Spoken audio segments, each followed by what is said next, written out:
अपना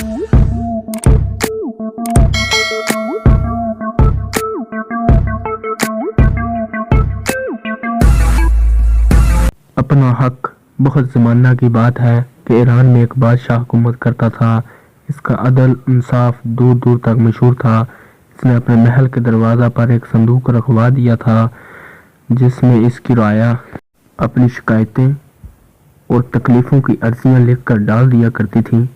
बादशाह हफ्ता में एक दिन इस संदूक को खुलवाता और इन अर्जियों पर गौर करता और फिर अपनी राया पर होने वाली तकलीफ़ों और परेशानियों को दूर करने की कोशिश करता। शायद यही वजह थी कि राया इससे बहुत खुश हो गई थी। एक दफ़ा जब संदूक खोला गया तो संदूक में जमा हुई अर्जियों के साथ एक अर्जी किसी लड़की की भी थी। इस अर्जी में लड़की ने बादशाह की बड़े अच्छे अल्फाज में तारीफ की थी। इस अर्जी को पढ़कर बादशाह मुतासर हुए बिना ना रह सका। इसने लड़की को अपने दरबार में हाजिर होने का हुक्म सादर फरमाया। कुछ देर बाद ही फटे पुराने कपड़ों में मलबूस ऊपर से एक मैला बुर्का ओढ़े हुए वो लड़की दरबार में हाजिर हुई। इसने बादशाह को शाही ढंग से अदाब किया और दस्त बस्ता खड़ी हो गई। बादशाह ने इसकी तरफ देखा और बोला, लड़की, हम तुम्हारे खत से बेहद खुश हुए। जिस ढंग और शाही अदाब और ख्याल को मद्देनजर रखकर तुमने ये अर्जी लिखी है, हम इससे बहुत मुतासर हुए। हम तुम्हें कुछ इनाम देना चाहते हैं। बोलो, तुम्हें क्या चाहिए? जहां पनाह गुस्ताखी माफ हो, खुदा का दिया सब कुछ है। मैं लड़की कुछ कहते कहते रुक गई। डरो नहीं लड़की, बगैर किसी झिझक खौफ जो कुछ कहना चाहो कहो। हम तुम्हारी फरियाद को सुनकर इसे पूरा करने की कोशिश करेंगे। बादशाह ने लड़की को हिम्मत दिलाई। जहां पनाह, मैं एक आदमी से शादी करना चाहती हूँ मगर वो मुझ से शादी करने से साफ इनकार करता है। बादशाह सलामत इस लड़की की बात सुनकर सोच में डूब गए। सोचने लगे, क्या हो सकता है?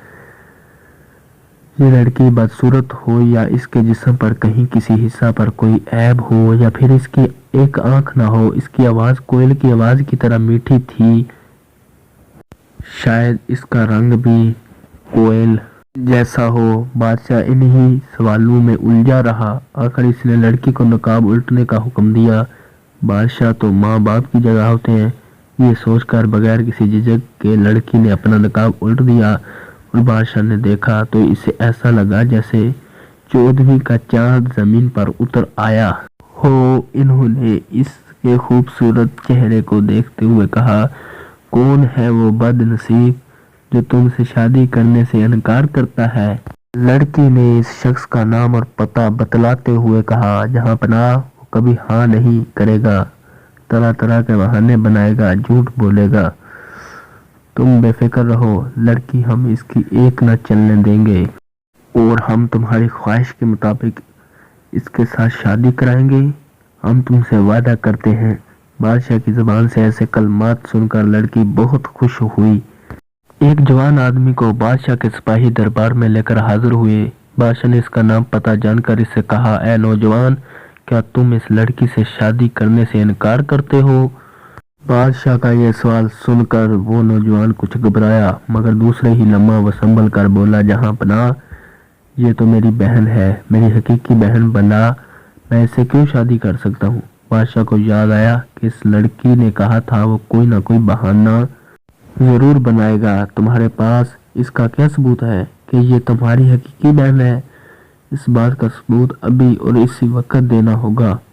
बादशाह ने सख्त लहजा में कहा, आलम पनाह, मैं इस बात का भी सबूत पेश कर सकता हूँ मगर मुझे 2 घंटा की मोहलत दे दी जाए। और बादशाह ने इस नौजवान को 2 घंटा की मोहलत दे दी। 2 घंटा के बाद वो नौजवान अपने मोहल्ले के 2-3 बुजुर्गों को साथ लेकर आया।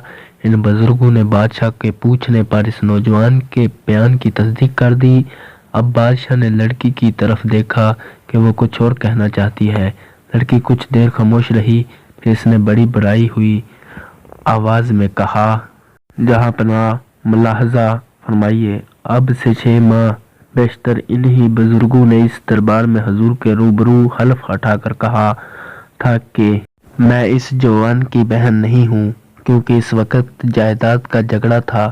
میرا باپ لاکھوں روپے کی جائیداد چھوڑ کر مرا تھا، اس بھائی نے ایک پائی نہیں دیا، اور جب میں نے حضور کے دروازہ کھٹکایا تو انہی بزرگوں نے قسم کھا کر مجھے اس کی بہن ہونے سے انکار کر دیا تھا۔ وہ آج یہی بزرگ مجھے اس کی بہن بتا رہے ہیں۔ لڑکی کی بات سن کر دربار میں سناٹا چھا گیا۔ حاضرین دربار لڑکی کی عقل مندی پر حیران رہ گئے۔ گواہوں اور اس نوجوان کے ہوش اڑ گئے۔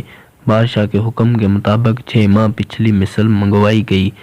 لڑکی کے بیان کی تصدیق ہو چکی تھی۔ بادشاہ بہت خوش ہوا۔